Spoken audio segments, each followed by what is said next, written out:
ভারতের পণ্য আমদানিতে যুক্তরাষ্ট্র 50% শুল্ক আরোপ করায় বিপাকে পড়েছেন ভারতীয় সামুদ্রিক খাদ্যপণ্য রপ্তানিকারকেরা।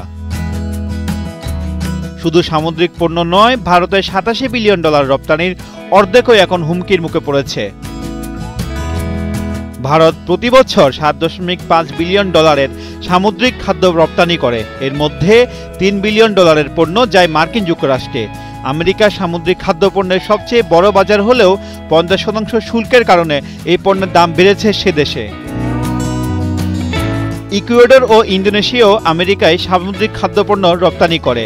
তাদের শুল্ক যথাক্রমে 50% ও 19% হওয়াতে প্রতিযোগিতায় পিছিয়ে পড়েছে Bharat. Sea food exporters association of ইন্ডিয়ার সভাপতি পবন কুমার বলেন, বিশ্বে এমন কোনো দেশ নেই যারা ভারতীয় সামুদ্রিক খাদ্যের মানের সঙ্গে পাল্লা দিতে পারে।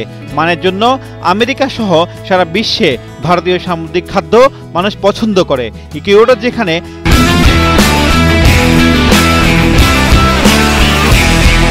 1.4 মিলিয়ন টন সামুদ্রিক খাদ্য উৎপাদন করে, সেখানে ভারত উৎপাদন করে 1 মিলিয়ন টন।